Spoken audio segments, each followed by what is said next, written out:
കാരണം യഥാർത്ഥ മുസ്ലിമിന്റെ ലക്ഷ്യം ലോകത്ത് സമാധാനം നിലനിർത്താൻ എന്തൊക്കെ ചെയ്യാൻ പറ്റുമോ അതൊക്കെ ചെയ്യണം എന്നാണ്. അല്ലാതെ ലോകത്ത് യുദ്ധം നിരന്തരം നടന്നുകൊണ്ടിരിക്കണം എങ്കിലേ തങ്ങളുടെ വില കൂടിയ ആയുധങ്ങൾ വിൽക്കാനുള്ള മാർക്കറ്റുകൾ ലോകത്ത് ഉണ്ടാവുകയുള്ളൂ എന്ന് ചിന്തിക്കുകയല്ല ഒരു സമാധാനകാംക്ഷിയായ ആള് ചെയ്യേണ്ടത്. നിങ്ങൾ ആലോചിച്ചു നോക്കൂ, നമുക്ക് ഓരോരുത്തർക്കും ആലോചിച്ചാൽ മനസ്സിലാവൂലേ, ഉക്രൈൻ എന്ന് പറയുന്ന നാടിനെതിരെ റഷ്യ ആക്രമണം നടത്തി.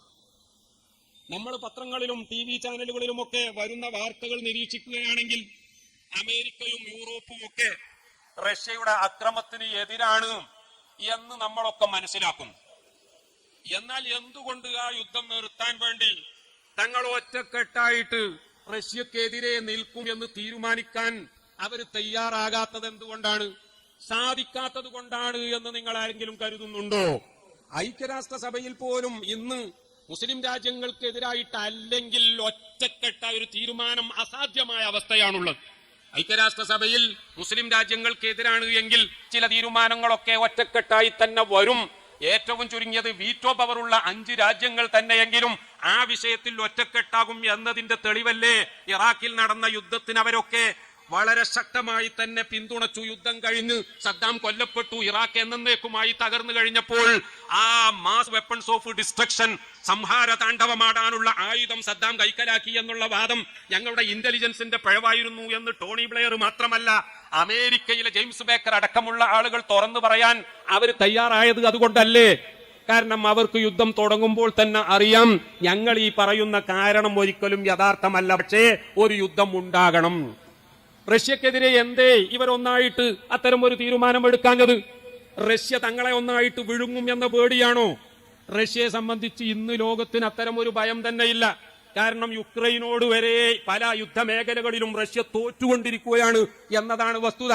നമുക്കറിയാം ഈ യുക്രൈനിൽ റഷ്യ പിടിച്ചടക്കിയ പല സ്ഥലങ്ങളും കൗണ്ടർ അറ്റാക്കിലൂടെ യുക്രൈൻ തിരിച്ചു പിടിക്കാൻ തുടങ്ങി. അവിടെ റഷ്യൻ പട്ടാളം തങ്ങളുടെ മാരകമായ ആയുധങ്ങളൊക്കെ ഉപേക്ഷിച്ച് അവിടെ നിന്ന് പോകാൻ നിർബന്ധിതരാകുന്ന ഒരവസ്ഥയാണ്. അമേരിക്കയും യൂറോപ്യൻ യൂണിയനും ഒക്കെ ശക്തമായി യുക്രൈന്റെ കൂടെ നിലനിന്നിരുന്നു എങ്കിൽ കൊറിയകൾ തമ്മിലുള്ള യുദ്ധം ദിവസങ്ങൾക്കുള്ളിൽ അവസാനിപ്പിക്കാൻ അന്താരാഷ്ട്ര സമൂഹത്തിന് സാധിച്ചു എന്നും എന്നേക്കുമായി നോർത്ത് കൊറിയയെ ഒറ്റപ്പെടുത്താൻ സാധിച്ചു എന്നുമാണ് വസ്തുത എങ്കിൽ ഇപ്പോൾ ഇച്ഛാശക്തി ഉണ്ടായിരുന്നു എങ്കിൽ അവരോടതിന് സാധിക്കുമായിരുന്നു. പക്ഷേ യൂറോപ്പ് ആഗ്രഹിക്കുന്നത്, അമേരിക്ക ആഗ്രഹിക്കുന്നത്, വൻ ശക്തികളൊക്കെ ആഗ്രഹിക്കുന്നത് ഇവിടെ യുദ്ധമില്ലാത്ത സർവ്വ സമാധാനത്തിലുള്ള ഒരു അവസ്ഥ ഉണ്ടാകണം എന്നല്ല പ്രിയപ്പെട്ടവരെ. നിങ്ങൾ ആലോചിച്ചു നോക്കൂ, ഇറാനെതിരെയാണ് അമേരിക്ക, യൂറോപ്പ്, ഇസ്രായേൽ എന്നൊക്കെ നമ്മൾ പറയുന്നു. അമേരിക്കയുടെ ബെന്യാമിൻ നെതന്യാഹു 7ാമത്തെ വട്ടം അദ്ദേഹം പ്രധാനമന്ത്രി വീണ്ടും പല പരീക്ഷണങ്ങളും നടത്തി. മറ്റാർക്കും അവിടെ ഭരിക്കാൻ പറ്റാത്ത അവസ്ഥയാണ്. ഏറ്റവും വലിയ തീവ്ര വലതുപക്ഷ പാർട്ടിയുടെ സപ്പോർട്ടോടുകൂടി ഇന്നും അവിടെ പ്രധാനമന്ത്രിയാകുന്നത് നെതന്യാഹുവാണ്. അദ്ദേഹം ഓരോ പത്രസമ്മേളനത്തിലും ഇറാനെ ഭസ്മമാക്കി കളയുമെന്ന് പറയുന്നുണ്ടെങ്കിലും അമേരിക്കയുടെ കൈവശമുള്ളതിനേക്കാൾ മാരകമായ ആറ്റം ബോംബ് ഈ ഇസ്രായേലിന്റെ കൈവശമുണ്ട് എന്നത് ലോകത്താകെ പരസ്യമായ രഹസ്യമാണ്. പക്ഷേ ഒരു യുദ്ധത്തിലൂടെ ഇറാനെ നശിപ്പിച്ചു കഴിഞ്ഞാൽ ഇറാന്റെ പേര് പറഞ്ഞ് മറ്റ് അറബ് രാജ്യങ്ങളെ പേടിപ്പിച്ചു നിർത്താൻ പിന്നീട് അവസരമുണ്ടാവുകയില്ല. അങ്ങനെയാകുമ്പോൾ ബില്യൺ കണക്കിന് ഡോളറുകളുടെ ആയുധ കച്ചവടം അറബികളുമായി നടത്താൻ കഴിയില്ല. ആയുധപ്പുരകളും ഫാക്ടറികളും പൂട്ടേണ്ടി വരും എന്നുള്ള ഭയം അമേരിക്കയെ, യൂറോപ്പിനെ, ഇസ്രായേലിനെ എല്ലാം പിടികൂടിയിരിക്കുകയാണ്. ഞാൻ ഇതൊക്കെ രാഷ്ട്രീയമായ ഇടപെടലുകൾ നടത്തുകയല്ല, മറിച്ച് നിങ്ങൾ ചിന്തിക്കാൻ വേണ്ടി ചില ഉദാഹരണങ്ങൾ പറഞ്ഞു എന്ന് മാത്രം. ലോകത്ത് സമാധാനം മാത്രം ഉണ്ടാകണം എന്ന ആഗ്രഹം പ്രിയപ്പെട്ടവരെ ലോകരാഷ്ട്രങ്ങൾക്കൊന്നും തന്നെ ഇല്ല എന്ന വസ്തുത നമ്മൾ മനസ്സിലാക്കണം. സമാധാനത്തിന് ആഗ്രഹമില്ലാത്തവർ ഒറ്റക്കെട്ടായി സമാധാനത്തിന് വേണ്ടി മാത്രം ഈ ലോകത്തേക്ക് നിയോഗിക്കപ്പെട്ട മുഹമ്മദുർ റസൂലുള്ളാഹി സ്വല്ലല്ലാഹു അലൈഹി വസല്ലമ തങ്ങളെ ഭീകരവാദത്തിന്റെ ആശാനായി ചിത്രീകരിക്കുമ്പോൾ, ആ മതത്തെ തീവ്രവാദത്തിന്റെ പ്രസ്ഥാനമായി മുദ്രകുത്തുമ്പോൾ, അതിന്റെ അനുയായികളെ മുഴുവൻ തീവ്രവാദികളാണ് എന്ന് ബ്രാൻഡ് ചെയ്യുമ്പോൾ, പ്രിയപ്പെട്ടവരെ നമ്മൾ ആലോചിക്കേണ്ടത് ഇത്തരം ആരോപണങ്ങൾ ലോകാവസാനം വരെ ഇല്ലാതെയാക്കാൻ മറ്റ് പ്രചരണങ്ങളിലൂടെയൊന്നും സാധ്യമല്ല. അതിനുള്ള ഏക മാർഗം നമ്മൾ ശരിയായ പ്രവാചക സ്നേഹികളായി മാറുകയും ശരിയായ മുസ്ലിങ്ങളായി മാറുകയും ചെയ്യുക എന്നൊരൊറ്റ കാര്യമാണ്. പ്രിയപ്പെട്ടവരെ, പരിശുദ്ധ ഖുർആൻ ലോകത്തോട് ഉദ്ഘോഷിക്കുന്ന ഒരുപാട് നന്മകളുണ്ട്. ഞാൻ കൂടുതലായിട്ടൊന്നും പറയുന്നില്ല. ഒരു ഉദാഹരണം നോക്കൂ നിങ്ങൾ. വലാ തസ്തവിൽ ഹസനത്തു വലസ്സയ്യിഅ. എത്രമാത്രം കൃത്യമായ ഒരു ആഹ്വാനമാണ്. നന്മയും തിന്മയും അത് രണ്ടും ഒരിക്കലും ഈക്വൽ അല്ല, അതൊരിക്കലും ബലാബലമല്ല, അവ രണ്ടും സമമാവുകയേ ഇല്ല. ഇത് ലോകത്തോട് പറഞ്ഞ് അടുത്ത വരിയിൽ പരിശുദ്ധ ഖുർആൻ വീണ്ടും ഉത്ബോധിപ്പിക്കുകയാണ്. ഇത് ഫഅബില്ലതീ ഹിയ അഹ്സൻ. നീ എപ്പോഴും തിന്മയെ നേരിടേണ്ടത് നന്മ കൊണ്ട് മാത്രമാണ്. തിന്മയെ നേരിടാൻ തിന്മ തന്നെ നമുക്ക് സ്വീകരിക്കാം എന്ന് ചിന്തിക്കുന്നവർക്ക് ഒരിക്കലും വിജയിക്കാൻ കഴിയുകയില്ല എന്ന് വളരെ കൃത്യമായി പരിശുദ്ധ ഖുർആൻ നമ്മോട് ഉണർത്തുകയാണ് പ്രിയപ്പെട്ടവരെ. അത് പറഞ്ഞതിന് ശേഷം വീണ്ടും ഖുർആൻ ഒന്നുകൂടി പറയുകയാണ്, വലാ യുലഖാഹാ ഇല്ലല്ലദീന സബറൂ വമാ യുലഖാഹാ ഇല്ലാ ദൂ ഹദ്ദിൻ അദീം. പക്ഷേ നന്മയെ തിന്മ കൊണ്ട് നേരിടാൻ, പ്രകോപനങ്ങളെ സംയമനം കൊണ്ട് നേരിടാൻ, ഈ സംയമനം എന്ന് പറയുന്നത് ആർക്കേ ഉണ്ടാവുകയുള്ളൂ. ഇതെല്ലാവർക്കും ഒരിക്കലും സാധ്യമല്ല. ലോകത്ത് ഇന്നും നമ്മൾ കാണുന്നത് പ്രകോപനത്തെ പ്രകോപനം കൊണ്ട്, ഞാൻ ഒന്നുകൂടി മാറ്റി പറയാം, പ്രകോപനത്തെ ലാർജർ പ്രൊവോക്കേഷൻ കൊണ്ട്, പ്രൊവോക്കേഷനെ ലാർജർ പ്രൊവോക്കേഷൻ കൊണ്ട് നേരിടുക എന്ന പോളിസിയല്ലേ ഇന്നത്തെ ആധുനിക ഇന്ത്യയുടെ ഇന്നത്തെ തീരുമാനം, കാനഡയുടെ ഇന്നത്തെ തീരുമാനം. അതെടുത്ത് പരിശോധിച്ചാൽ നമുക്ക് കാണാൻ കഴിയുന്നത്, നിജാർ എന്ന് പറയുന്ന സിഖ് വംശജൻ കാനഡയിൽ കൊല്ലപ്പെട്ടു എന്നതിൽ തർക്കമില്ല. പക്ഷേ നിജാറിനെ കൊന്നതാരാണ്? ഇന്ത്യയുടെ ഏജന്റുമാരാണ് എന്ന് Canadian prime minister Trudeau Canadian പാർലമെന്റിൽ അവിടത്തെ ജനപ്രതിനിധി സഭയിൽ വളരെ കൃത്യമായി വ്യക്തമായ ഭാഷയിൽ ആരോപിക്കുകയുണ്ടായി. എന്താണ് തെളിവ്? ആവശ്യമായ മുഴുവൻ തെളിവും ഉണ്ട് എന്ന് അദ്ദേഹം പറഞ്ഞുവെങ്കിലും പാർലമെന്റിന്റെ മേശപ്പുറത്ത് പോലും ആ തെളിവുകൾ അദ്ദേഹം സമർപ്പിച്ചിട്ടില്ല എന്നാണ് ഈ നിമിഷം വരെ അന്താരാഷ്ട്ര വാർത്ത നിരീക്ഷിച്ച എനിക്ക് മനസ്സിലാക്കാൻ പറ്റിയത്.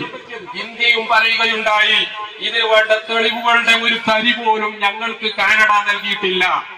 പാർലമെന്റിന്റെ മുന്നിൽ അത്തരമൊരു പ്രസ്താവന നടത്താൻ ജസ്റ്റിൻ ട്രൂഡോയെ പ്രേരിപ്പിച്ചത് എന്താണ്?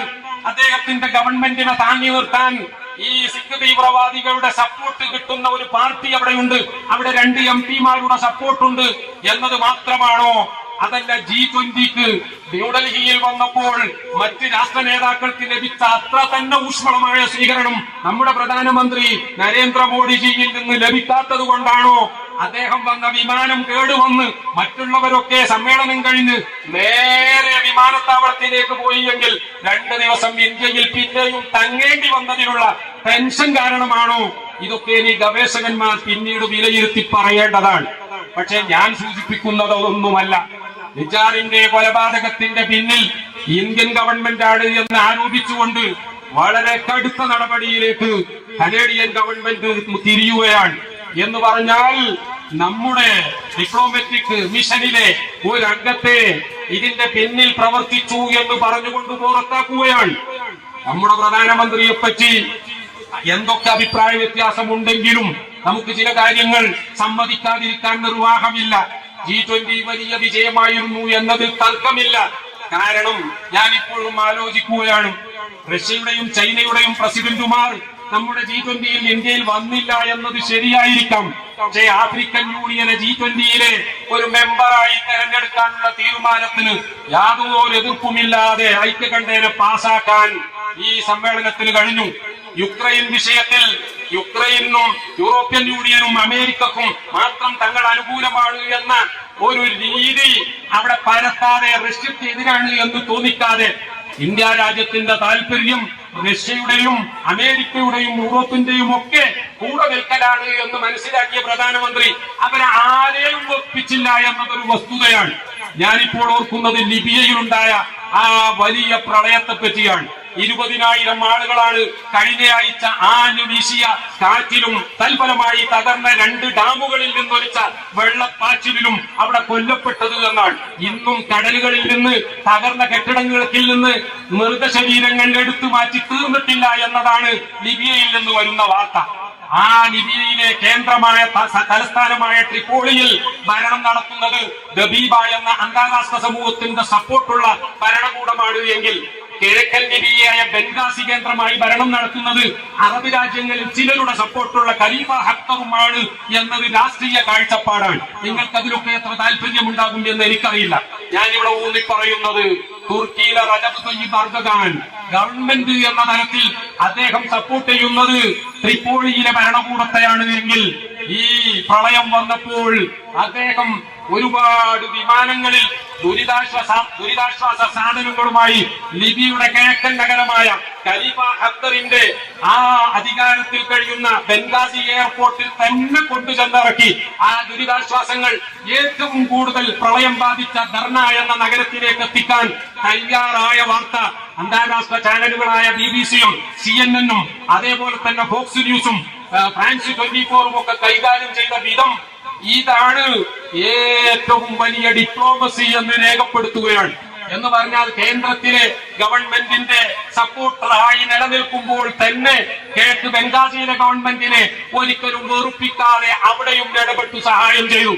ഇതാണ് റജബ് തയ്യിബ് എർദോഗാൻ ചെയ്തത് എങ്കിൽ അതേ നയമാണ് ഇന്ത്യ രാജ്യത്ത് മോഡി G20 സംഘടിപ്പിച്ചപ്പോൾ ചെയ്തത് എന്ന് ചില ചാനലുകൾ റിപ്പോർട്ട് ചെയ്തത് ഇപ്പോൾ എനിക്ക് ഓർമ്മ വരികയാണ്. ഞാൻ പറഞ്ഞത് അത്തരം ചില ഡിപ്ലോമസികൾ നമ്മുടെ രാജ്യത്തിന്റെ താല്പര്യം എന്താണ് എന്ന് നോക്കി ചെയ്യേണ്ടി വരും. അതിലാർക്കും തർക്കമില്ല. പക്ഷേ അത്രയും വളരെയധികം ചിന്തിച്ചുകൊണ്ട് ചെയ്യുന്ന പ്രധാനമന്ത്രിയാണ് എന്ന് മറ്റ് പലരും അഭിപ്രായപ്പെട്ട മോഡിജി പ്രധാനമന്ത്രിയായപ്പോൾ കണ്ടോ, നമ്മുടെ രാജ്യത്തിന്റെ ആഭ്യന്തര പ്രശ്നങ്ങളിൽ ഇടപെടുകയാണ് അവിടെ കാനഡ ചെയ്തത് എന്ന് വ്യാഖ്യാനിച്ചുകൊണ്ട് ടിറ്റ് ഫോർ ടാറ്റ്, അടി എന്നുള്ളൊരു രീതി ഇന്ത്യ ഗവൺമെന്റ് സ്വീകരിച്ചു. ന്യൂഡൽഹിയിലെ കനേഡിയൻ മിഷനിൽ അതേ സ്ഥാനം വഹിക്കുന്ന ഉദ്യോഗസ്ഥനെ പുറത്താക്കാൻ, അതേപോലെ തന്നെ ലോകത്ത് എവിടെയുമുള്ള ഇന്ത്യൻ മിഷനുകളിൽ നിന്ന് ഒരിക്കലും കനേഡിയൻ പൗരന്മാർക്ക് വിസ നൽകില്ല എന്ന് തീരുമാനിക്കാൻ നമ്മുടെ രാജ്യം തീരുമാനമെടുത്തത് ഇന്നത്തെ പത്രങ്ങളിൽ നിങ്ങളൊക്കെ വായിച്ചിട്ടുണ്ടാവും. ഈ ഉദാഹരണം ഞാൻ എന്തിനാ കൊണ്ടുവന്നത്? നിങ്ങൾ ഒരു പക്ഷേ സംശയിക്കും, ഈ ഉസ്താദ് എന്തൊക്കെയാണ് ഈ പറയുന്നത്? ഞാൻ പറയുന്നത് മറ്റൊന്നുമല്ല. എന്താണെന്നറിയാമോ? ലോകത്ത് സഹിഷ്ണുത, അന്താരാഷ്ട്ര കാര്യങ്ങൾ പരിശോധിച്ചാലും ദേശീയ കാര്യങ്ങൾ പരിശോധിച്ചാലും പ്രാദേശിക കാര്യങ്ങൾ പരിശോധിച്ചാലും ഒക്കെ ജനങ്ങളുടെ ചിന്ത തന്നെ മാറിയിരിക്കുകയാണ്.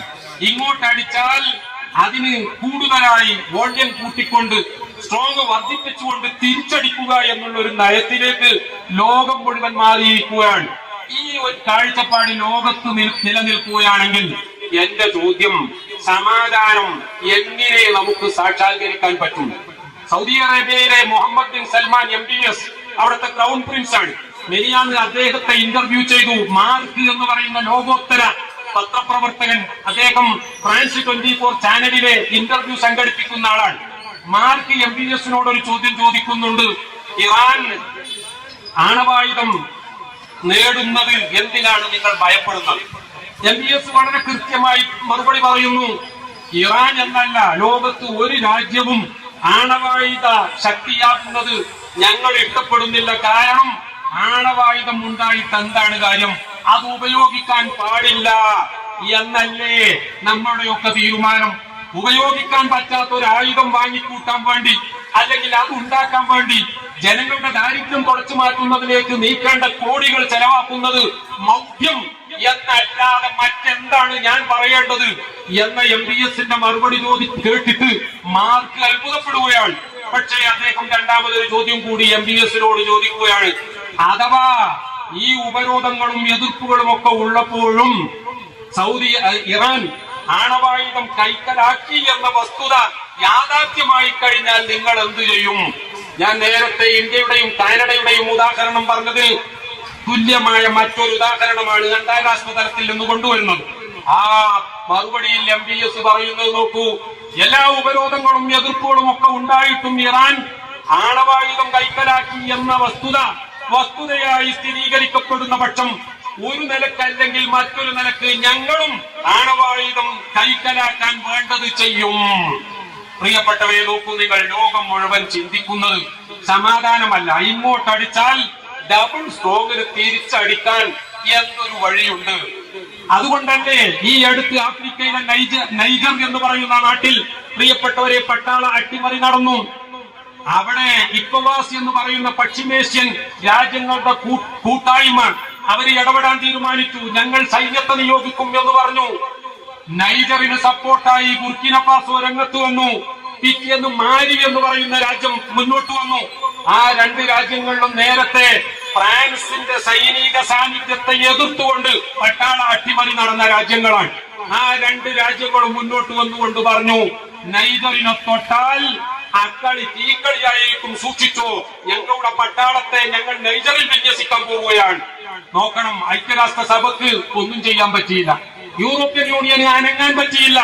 മാത്രമല്ല അവിടെയൊക്കെ സൈനിക സാന്നിധ്യമുള്ള ഫ്രാൻസ് ബുർക്കിനഫാസോയിൽ നിന്നും മാലിയിൽ നിന്നും സൈന്യങ്ങളെ പിൻവലിക്കാൻ നിർബന്ധിതരായപ്പോൾ ഞങ്ങൾ നൈജറിൽ നിന്ന് പിൻവലിക്കൂല എന്ന് പറഞ്ഞപ്പോൾ അവരുടെ 1800 പട്ടാളക്കാരെ അവിടെ തന്നെ നിലനിർത്തുകയാണെങ്കിൽ അവരുടെ അംബാസിഡറെ വീട്ടുതടങ്കലിലാക്കി നൈജർ വെല്ലുവിളിച്ചിരിക്കുകയാണ്. ഫ്രാൻസിനൊന്നും ചെയ്യാൻ പറ്റിയില്ല, ആഫ്രിക്കൻ യൂണിയൻ ഒന്നും ചെയ്യാൻ പറ്റിയില്ല. പറഞ്ഞത് ലോകം അസഹിഷ്ണുതയുടെ നേരെ വളരെ ശക്തമായി മുന്നേറുകയാണ്. ഇവിടെയാണ് ബഹുമാനപ്പെട്ട മുഹമ്മദുർ റസൂലുള്ളാഹി 1400 വർഷങ്ങൾക്ക് മുമ്പ് പ്രിയപ്പെട്ടവരെ ലോകത്തോട് പറഞ്ഞതാണ്. ഞാൻ നേരത്തെ നിങ്ങളെ കേൾപ്പിച്ചത്, വലാ തസ്തവിൽ ഹസനത്തു വല സയ്യിഅ, ഒരിക്കലും നന്മയും തിന്മയും ഒരിക്കലും നെവർ ഈക്വൽ, അവ ഒരിക്കലും സമമല്ല. ഇത് നീ എപ്പോഴും തിന്മയെ നേരിടേണ്ടത് നന്മ കൊണ്ടാണ്. തിന്മയെ നേരിടാൻ നന്മയാണ് നീ ഉപയോഗപ്പെടുത്തുന്നതെങ്കിൽ അതിന്റെ അനന്തര ഫലം എന്തായിരിക്കുമെന്നറിയാമോ?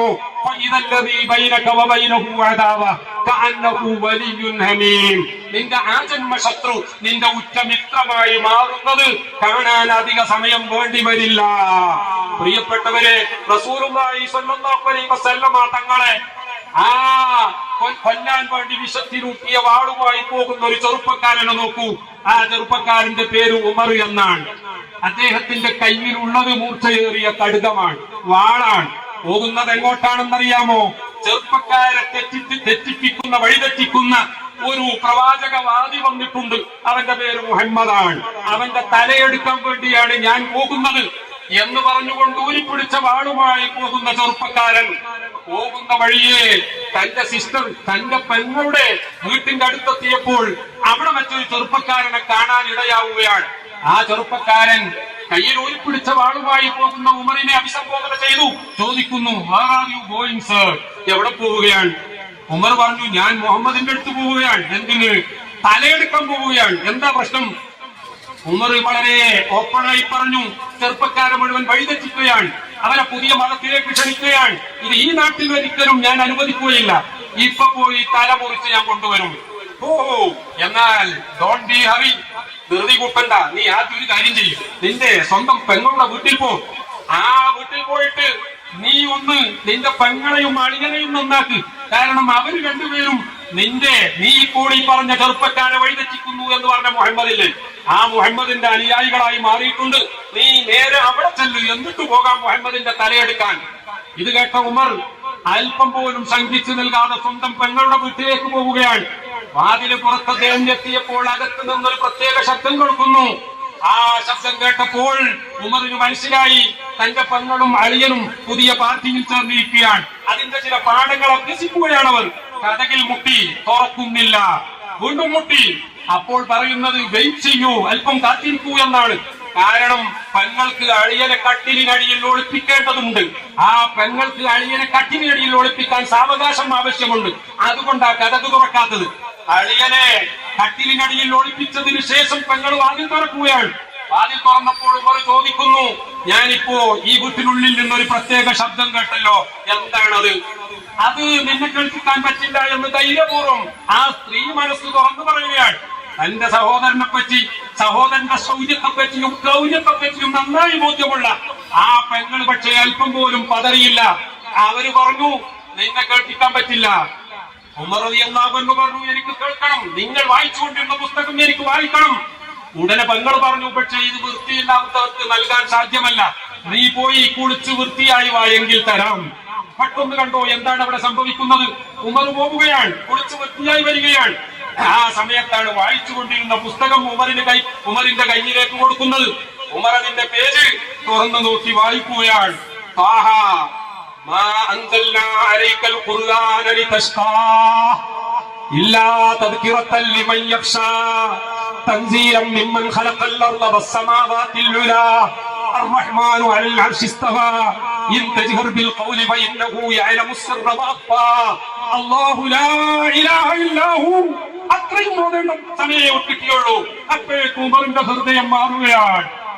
നബിയെ, അള്ളാഹുവിന്റെ റസൂലിനെ വിളിച്ചുകൊണ്ട് ആ റസൂലിന്റെയും നമ്മുടെയൊക്കെ സൃഷ്ടാവായ അള്ളാഹു സമ്മതിക്കുകയാണ്.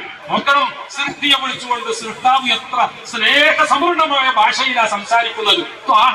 വല്ലാത്തൊരു വിളി. ത്വാഹയെ വിളിച്ചുകൊണ്ട് പറയുന്ന കാര്യം എന്താ? മാ അൻസൽനാ അലൈക്കൽ ഖുർആന ലിതശ്ഖാ. ഈ ദിക്ഗ്രന്ഥം നൽകുന്നത് നിങ്ങൾ പ്രയാസപ്പെടാൻ വേണ്ടിയല്ല. മക്കൾ, നമ്മളൊക്കെ ആലോചിക്കേണ്ടതാ. നമ്മൾ ഈ വേദഗ്രന്ഥത്തിന്റെ ആളുകളായത് നമ്മൾ കഷ്ടപ്പെടാൻ വേണ്ടിയോ, നമ്മൾ മറ്റുള്ളവരുടെ ദൃഷ്ടിയിൽ ഒന്നിനും കൊള്ളാത്തവരായി മാറാൻ വേണ്ടിയോ ഒന്നുമല്ല പ്രിയപ്പെട്ടവരെ.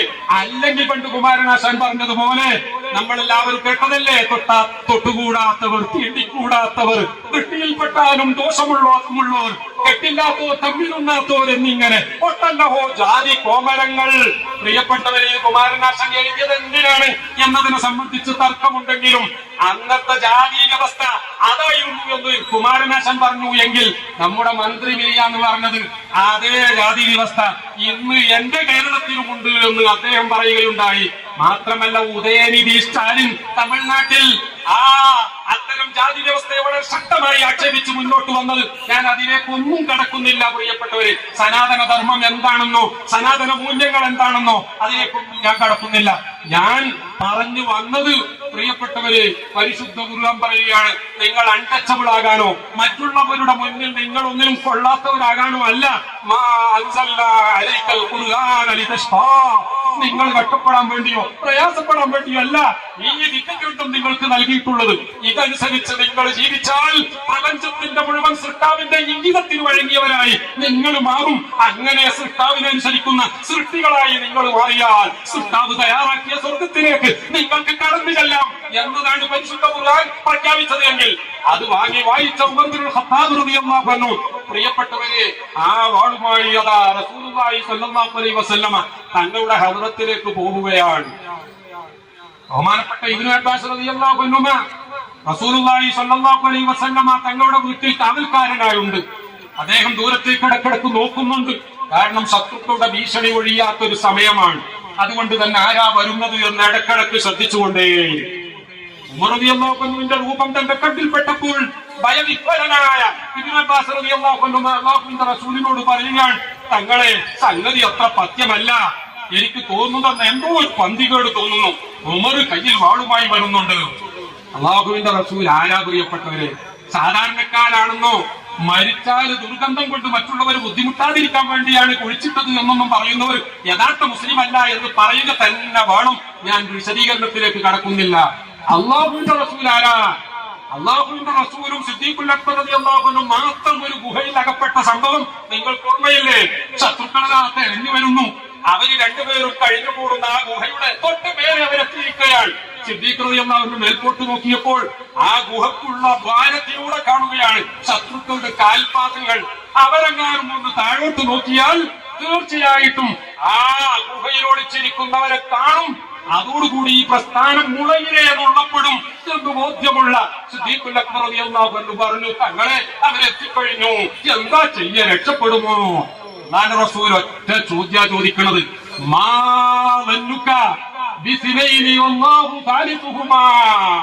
നമ്മൾ രണ്ടുപേരാണെങ്കിലും നമ്മുടെ കൂടെ അല്ലാഹ് എന്ന ഒരു മൂന്നാമത്തെ ശക്തി ഉണ്ടെങ്കിൽ പിന്നെ നീ എന്തിനാ പേടിക്കുന്നത്? എന്തായിരുന്നു അല്ലാഹുവിന്റെ